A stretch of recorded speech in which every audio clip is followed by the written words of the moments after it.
नमस्ते अनि हार्दिक स्वागत छ यहाँहरु सबैजनालाई। आज मैले कक्षा 12 को नयाँ नेपाली पाठ्यपुस्तक पाठ 3 मा रहेको डाक्टर तारानाथ शर्माद्वारा लिखित नियात्रा घनघस्याको उकालो काट्दाको विषयवस्तु लिएर उपस्थित भएको छु। मैले यस आजको भिडियोमा नियात्राकार तारानाथ शर्माको परिचयको कुराकानी गर्नेछु अनि नियात्राको मूल भावको कुराहरू गर्नेछु अनि त्यसैगरी यस पाठमा समावेश गरिएका सम्पूर्ण प्रश्नहरूको उत्तरको बारेमा पनि हामी कुराकानी गर्नेछौं। आउनुहोस् सुरु गरौँ आजको भिडियो घनघस्याको उकालो काट्दा अनि यसका लेखक तारानाथ शर्मा। सुरु गरौँ नियात्राकारको परिचय। तारानाथ शर्मा अर्थात् तारानाथ उपाध्याय भण्डारीको जन्म विक्रम सम्वत 1991 असार 9 गते इलामको बरबोटे भन्ने ठाउँमा भएको थियो अनि उनले अंग्रेजीमा विद्यावारिधि सम्मको शिक्षा हासिल गरेका छन्।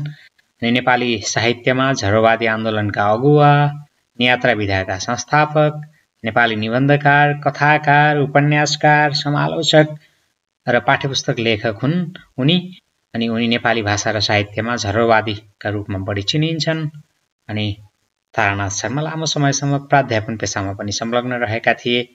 यसरी उनी चाहिँ एउटा बहुआयामिक व्यक्तित्व हुन् अनि उनले थुप्रै लोककथाहरू पनि संकलन गरेका छन्। जस्तो हामीले कक्षा 9 मा समावेश गरिएको दुई मितको कथा लगायतका थुप्रै लोककथाहरूको संकलन पनि उनले गरेका छन्। अनि उनका हुन त कृतिहरू धेरै छन्, तर हाम्रो यस पाठमा नियात्रा छ, त्यसैले नियात्रासँग सम्बन्धित कृतिहरू हेर्ने हो भने उनको बेलायततिर बरालिँदा जुन कृतिमा यो घनघस्याको उकालो काट्दा नियात्रा पनि संग्रहित छ। अनि त्यसैगरी नमस्ते अनि जमर्काहरू, जीवनका छाल, पाताल प्रवास, श्रद्धाका सुमन आदि उनका कृतिहरू प्रकाशित छन्।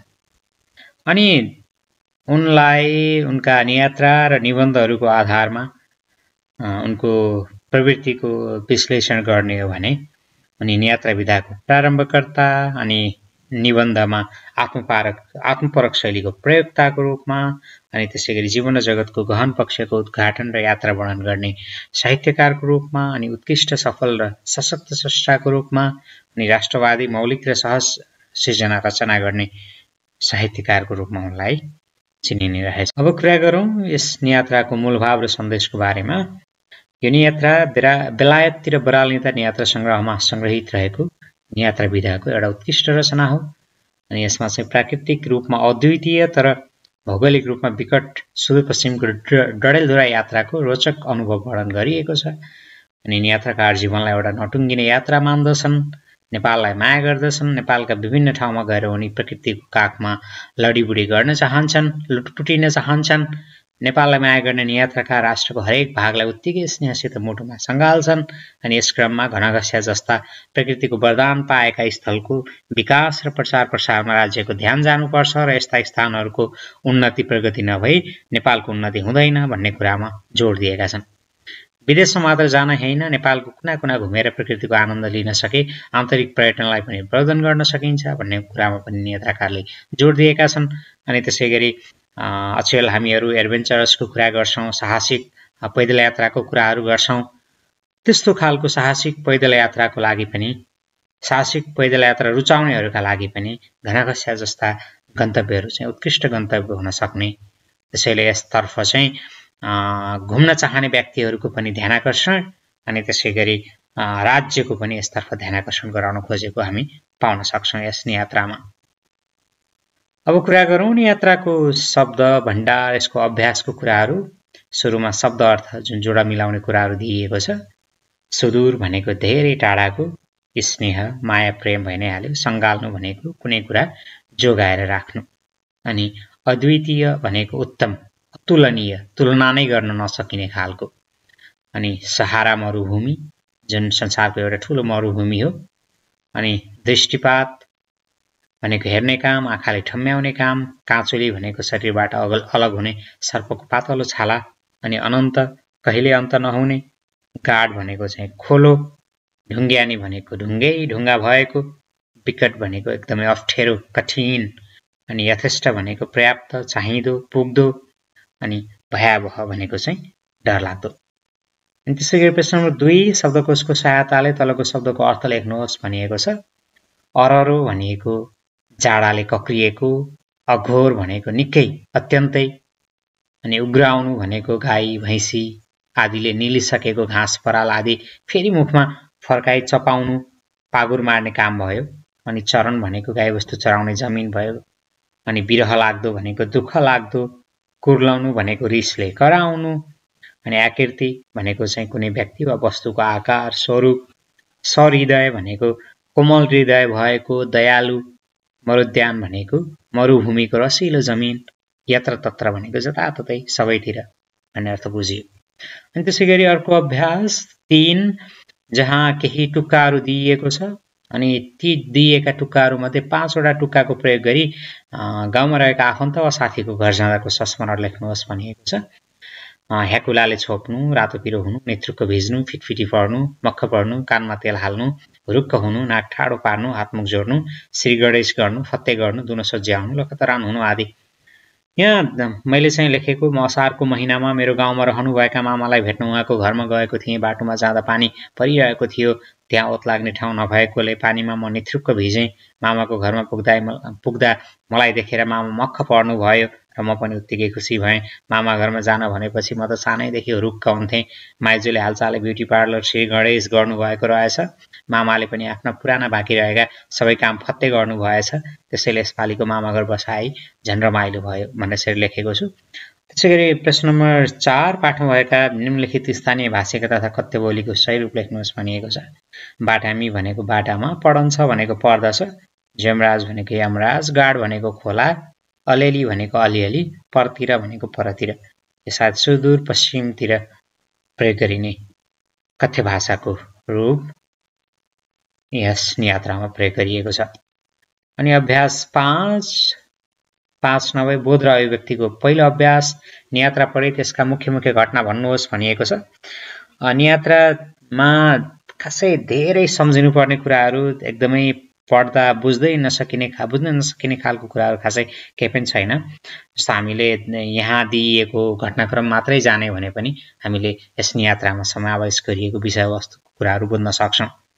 जस्तो यहाँ प्रकृतिसित जुझ्नु नै जीवनको रमाइलो भन्ने भावले लेखक सुदूरपश्चिमको भ्रमणमा निस्कनु, बैतडीमा 2 रात बसेपछि जेना तेना भरिया खोजेर डडेलधुरा जान सतबाँचको लेकतर्फ उक्लिनु, बाटामा भेडाका बथान, गोठाला, चरन, पाखा, पर्खाल आदि रमणीय ठाउँहरू देख्नु, सतबाँचका लेकको हिउँमा खेल्दै, कहिले हिउँका डल्लाले एकअर्कालाई हिर्काउँदै र कहिले हिउँमा रमाउँदै डाँडामा पुग्नु, त्यो रात पाटन भन्ने ठाउँमा स्वास्थ्य केन्द्रका कर्मचारीको डेरामा रात बिताउनु, अर्को दिन दिउँसो 12 बजे त्यहाँबाट हिँडी साँगु तरेर टोपी खस्ने घनघस्याको उकालो लाग्नु, शरीर मोटो भएकाले नियात्राकारले उकालो चढ्न बढी सकस हुनु, संसार र देशका अन्य भागले काँचुली फेरे पनि घनघस्याको उकालो जस्ताको तस्तै भएकाले अन्य सडकलाई सराप्दै पसिनाले निथ्रुक्क भएर उकालो चढिरहनु, निकै माथि पुगेपछि 2टा पानीका कुला भेटिँदा स्वर्ग पुगेको जस्तो अनुभव हुनु, लड्दै पछारिँदै अनेकौं ओह्राला र उकाला बाटा हिँड्दै अँध्यारो हुनु, चोर, डाँका, भूत, प्रेत र जङ्गली जनावरको आक्रमणको आशंकाले ढक्क भएको छातीलाई 2 हातले थिच्दै भोक तिर्खाको प्रवाह नगरी राति 10 बजे डाँडामाथिको गाउँमा पुग्नु, एकजना महिलाले भुटिदिएका मकै खाँदै पोखरातिर लाग्नु, राति 12 बजे पोखरा पुग्दा राम्रो बास बस्ने ठाउँ र खानपिनको व्यवस्था नहुँदा जेना तेना फोहोरी कटेरोमा भोलि डडेलधुरा पुग्ने मिठो कल्पना गर्दै 2:30 बजे कचपल्टिलो निदाउनु। यसमा चाहिँ खास गरी बैतडीदेखि डडेलधुराको यात्रामा निस्किएका लेखक र उनको समूहले बाटोमा त्यो उकालोमा सतबाँचको हिउँमा अर्थात् त्यहाँ बास बस्नका लागि भरियाको लागि जुन खालको संघर्ष गरे, जुन खालको समस्याहरू उनीहरूले भोग्नु पर्यो, ती कुराहरूलाई चाहिँ एकदमै रोचक तरिकाले प्रस्तुत गरिएको छ। अनि त्यसैगरी अर्को प्रश्न 2 यस नियात्रामा तपाईलाई सबभन्दा रोचक लागेको घटना भनिएको छ। अब हुन त फरक व्यक्तिलाई फरक घटना रोचक लाग्न सक्छ। मलाई रोचक लागेको घटना चाहिँ जस्तो नियात्राकार घनघस्याको डाँडो काटेपछि ओह्रालो बाटोमा लड्दै पछारिँदै हिँडेको र हिँड्दा अँध्यारोले झ्याप्पै छोपेको घटना मलाई चाहिँ रोचक लाग्यो। जस्तो किनभने चोर, डाँका, भूत, प्रेत र जङ्गली जनावरको आक्रमणको आशंकाले ढक्क भएको छातीलाई 2 हातले थिचेर उनीहरू दौडिरहे। एकातिर त्यो प्रकृतिको काखमा लडीबुडी गर्नु पाउने त्यो रोमाञ्चकता त छँदैछ। अर्कोतिर डर त्रासको कुराहरू पनि छ। बाटोमा धेरै ठाउँमा पछारियो उनी, भोक तिर्खा र डरले धेरै सतायो। अझ त्यसमाथि बाटो बिरियो होला भन्ने आशंकाले पनि थुरथुर हुँदै उनी 10 बजे रातितिर एउटा डाँडामाथिको गाउँमा पुगे। अनि निकै घरमा बोलाएपछि बाटो बिरिएको रहेनछ भन्ने थाहा पाए। मलाई पनि यस्तै साहसिक यात्रा मनपर्छ। यस्तै भोक तिर्खा डर र आशंका बीच जब बाटो बिरिएको हुँदैन भन्ने थाहा हुन्छ तब एउटा युद्ध जितेको खुसी मिल्छ। यात्रामा सजिलो मात्र भयो भने त्यो स्मरणीय रहँदैन। यस्तै पलहरू नै जिन्दगीका रमाइला पल बन्दछन्। यही कुराले गर्दा मलाई यो घटना अत्यन्तै रोचक लाग्यो। अनि पाठको दोस्रो अनुच्छेदमा उल्लेख भएका स्थानको सूची बनाउनुहोस् भनिएको छ, जसमा चाहिँ खप्तड, तुमलिङ, राजापुर, तिल्केनी, घनघस्या, चन्दनी, अघोरीघाट, पुवाखोला, टुकुचा, सतभाँज, ट्याम्के डाँडो, अन्तु डाँडो, चन्द्रगिरी जस्ता ठाउँहरूको नाम स्थान चाहिँ उल्लेख भएका छन् यहाँ चाहिँ। अनि अर्को प्रश्न नम्बर 4, तलको नियतरांश पढी सोधिएका प्रश्नको उत्तर भन्नुहोस् दिएको छ। सेती नदी र घनघस्याको बीचमा रहेको समानता र भिन्नता के हुन् भनिएको छ। सेती र घनघस्या अद्वितीय प्राकृतिक सम्पदा हुन्। यिनीहरूको प्रचार प्रसार तथा संरक्षण हुन सकेको छैन। त्यसैले माल पाएर चाल नपाउने राज्यप्रति दुवै रिसाएका छन्। अब यिनीहरूको भिन्नताको कुरा गरौँ। दुवै राज्यको ध्यान आफूहरूमा पुगोस् भन्ने चाहन्छन्, तर यसरी रिसको कारक समान भए पनि यिनीहरूको स्वभाव भने भिन्नता छ। सेती नदी रिसले भासिँदै गएको छ भने घनघस्या भने ठडिएको ठडिए छ। घनघस्यालाई कसरी मानवीकरण गरिएको छ भनिएको छ। मानवीकरण गर्नु भनेको कुनै वस्तुलाई मानवको रूप दिनु हो। यसको प्रयोग चाहिँ अलि बिम्बात्मक हुन्छ। यस नियतमा पनि घनघस्यालाई एउटा गजधुम्म परेर बसेको वृद्ध मानवसँग तुलना गरिएको छ। टाउकामा बरफको केस फुलाएको, अररो वृद्ध शरीर, गजधुम्म परेको, रिसाएको, टाउको झुकाउनुको सट्टा झन्झन दृढ हुँदै गएको जस्ता प्रसङ्गहरू मार्फत नियत्रकारले घनघस्याको मानवीकरण गरेका छन्। अर्को प्रश्न, यसमा पनि अनुच्छेद दिएर प्रश्न राखिएको छ। घनघस्याको उकालो चढ्दा अन्य विभिन्न ठाउँका सडकलाई सराप्नुपर्ने कारण के हो भनिएको छ। यस अनुच्छेदमा नियत्रकारले जोगबनीदेखि धरानसम्मको बाटो, भातगाउँदेखि 12 विशेषसम्मको बाटो, सिंहदरबार अगाडिको बाटो र बुटवल भैरवाको बाटोलाई सरापेका छन्। यी बाटाहरू कालोपत्रे भएका र यातायातको सुविधा भएका थिए भने यो घनघस्याको उकालोमा चाहिँ सरकारको ध्यान पनि पुगेको थिएन, यातायातको सहज पहुँच पनि थिएन। त्यो ठाउँ अत्यन्त विकट थियो। यहाँको बाटो एकदमै दुर्गम विकट थियो अनि चुच्चे ढुङ्गाहरू बाटोमा तेर्सिएका थिए, ठाडो उकालो थियो, अप्ठ्यारो गोरेटो बाटो थियो। त्यसैले यस्तो बाटोमा हिँड्नु पर्दा नियत्रकारले अन्य विभिन्न ठाउँका सडकलाई सम्झेर सरापेका हुन्। नील आर्मस्ट्रङलाई किन चन्द्रमामा पुग्न फिटफिटी परेन भनिएको छ। अब यहाँ नियत्रकारको विचारमा चाहिँ बरु नील आर्मस्ट्रङसँग चन्द्रमामा जाने बेलामा विभिन्न वैज्ञानिक उपकरणहरू थिए, प्रविधिले उनको यात्रालाई सहज बनाइदिएको थियो। तर नियत्रकार आफ्नो डडेलधुरा यात्राको क्रममा विकट तथा अनकन्टार घनघस्याको उकालोमा पसिनालाई नेतृक्क भिज्दै माथि चढ्नु परेको थियो अनि उनले बाटोमा पानी समेत पिउन पाएका थिएनन्। अनि प्रविधिको प्रयोग गरेर उनले आफ्नो यात्रालाई सहज बनाउन पाएका थिएनन्। त्यसैले उनलाई फिटफिटी परेको थियो र नील आर्मस्ट्रङलाई चन्द्रमा पुग्न फिटफिटी पर्नु परेन, किनभने उनीसँग प्रशस्तै वैज्ञानिक उपकरण र आवश्यक सामग्रीहरू थिए। अर्को प्रश्न, यात्रामा सहभागीले कस्ता समस्याको सामना गर्नु पर्यो भन्ने छ। नियत्रकार तारानाथ शर्मा र उनको टोलीले बैतडीबाट विकट ठाउँ डडेलधुराको यात्राको क्रममा विभिन्न समस्याको सामना गर्नु परेको थियो। जस्तो उक्त समयमा त्यस ठाउँमा यातायातको समस्या, होटल लजको समस्या अनि बासको समस्या परेको थियो। जेनतेन बास पाउँदा फेरि खानेकुराको समस्या परेको थियो। उनीहरू हिँडेरै गन्तव्यसम्म पुग्नु परेको थियो। आतेश लाग्दो उकालो, तीखा ढुङ्गा भएका बाटाहरू अनि पानी खान समेत नपाउने अवस्थाको सामना गर्दै उनीहरू अगाडि बढेका थिए। उनीहरूलाई समयमा भरिया नपाएर पनि समस्या भएको थियो। उकालो र ओह्रालो बाटोमा लड्दै पछारिँदै अँध्यारोमा पनि हिँड्नु परेको थियो। बाटोमा चोर, डाका, भूत, प्रेत र जङ्गली जनावरको आक्रमणको आशंकाले पनि उनीहरूलाई सताएको थियो। बाटोमा लडेका थिए। भोक तिर्खा डरले निकै सताएको थियो। बाटो बिरियो होला भन्ने डरले पनि सताएको थियो। उनका साथीहरू पनि ठाउँ ठाउँमा हराएका थिए। यसरी उनीहरूको यात्रा चाहिँ अत्यन्तै सङ्घर्षपूर्ण भएको हामीले अनुमान लगाउन सक्छौँ। अर्को प्रश्न, जहाँ भाव विस्तार गर्नुहोस् दिएको छ। यो मेरो थियो, मेरो मुटुको थियो र नेपाली हिमाली हार्दिकता बोकेको र चम्किलो थियो भन्ने छ। यस वाक्यांशमा चाहिँ राष्ट्रप्रति अलिकति आफ्नोपनको भावना व्यक्त गरेका छन्। अनि आफ्नो जस्तो उनी चाहिँ देशभन्दा पनि विदेशका पनि विभिन्न ठाउँहरूमा घुमेका, तर तुलनात्मक रूपमा विदेशको जस्तो सुकै ठाउँमा घुमेको भए पनि आफ्नो देशको ठाउँ चाहिँ अत्यन्तै प्रिय लागेको कुराहरू चाहिँ यस वाक्यांशमा नियत्रकारले स्पष्ट पार्न खोजेका छन्।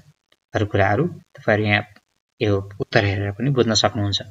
अनि त्यसैगरी अर्को छ खमा प्रकृतिसँग जुन्नु नै जीवनको रमाइलो पक्ष भन्ने कुराहरू। अनि पक्कै पनि प्रकृतिसँग प्रकृतिमा रमाउनु त सायद कसलाई पो मन पर्दैन होला र। नेपाल प्राकृतिक सौन्दर्यले भरिपूर्ण देश पनि हो। प्राकृतिक सौन्दर्यले भरिपूर्ण देश भएको हुनाले यहाँ थुप्रै आन्तरिक र बाह्य पर्यटकहरू विभिन्न ठाउँमा रमाउन चाहन्छन्। त्यसैगरी यात्राकार पनि नेपालको प्रकृतिसँग रमाउन चाहन्छन्। अनि उनी नेपालको प्रकृतिमा रमाउने ध्येयले नै उनी सुदूरपश्चिमको यात्रामा निस्केका थिए। अनि उनी राष्ट्रलाई माया गर्ने राष्ट्रवादी व्यक्ति पनि हुन्। अनि उनले हरेक भागलाई उत्तिकै माया गर्छन्। अनि हरेक भागलाई माया गर्ने हुनाले उनले सुदूरपश्चिमलाई पनि उत्तिकै माया गरेर त्यो ठाउँको भ्रमण पनि गर्न गएका छन्। अनि उनले चाहिँ त्यहाँ जाँदा थुप्रै समस्याहरू त भोगेका छन्, तर समस्याहरूबाट हार नमानिकन उनले आफ्नो यात्रा तय गरेका छन्। यसरी हामीले यसमा भएको कुराहरूलाई चाहिँ व्याख्या गर्न सकिन्छ। अनि अर्को प्रश्न नम्बर 9 मा अनुच्छेद दिएर प्रश्नहरू दिएको छ र सर हेरेर यसलाई आधारमा पढ्ने बुझ्ने गर्न सक्नुहुन्छ। अनि त्यसैगरी अभ्यास 10 मा पनि यस्तै खालको प्रश्न छ। अनि मैले प्रश्नको अनुच्छेद पनि सँगै राखेको छु। प्रश्न नम्बर 10, त्यसपछि प्रश्न नम्बर 11 निबन्ध लेख्ने शीर्षकहरू दिएको छ। 4वटा शीर्षक। आत्मानुशासन भन्ने छ। मैले निबन्धको शीर्षकको कुराहरू मैले यहाँ लेखेको कुराहरू पढेर सुनाइरहनु भन्दा पनि तपाईहरु यहाँ हेरेर पनि बुझ्न सक्नुहुन्छ भन्ने विचारले मैले यहाँको कुराहरू चाहिँ पढेर सुनाउन चाहिन।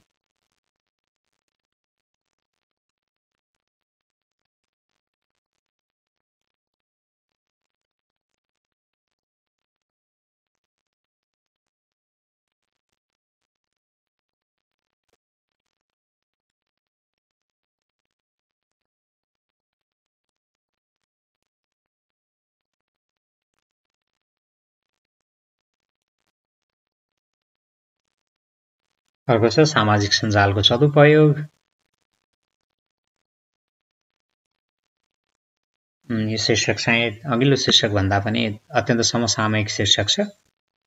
हामीलाई परीक्षामा पनि सोध्न सक्ने खालको शीर्षक रहेको छ यो चाहिँ।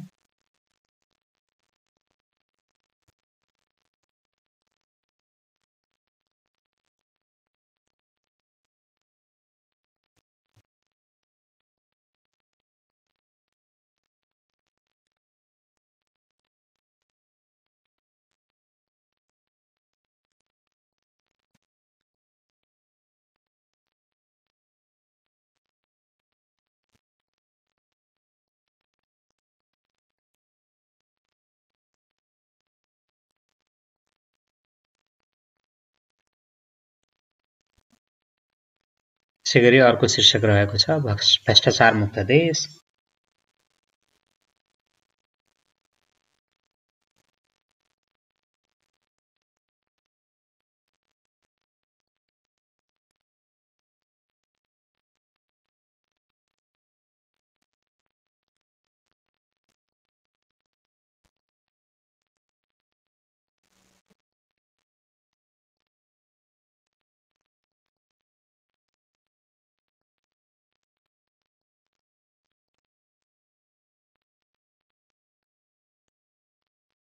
यो निबन्धसँगै मैले आजको लागि तयार पारेको सामग्रीहरू सकिएको छ।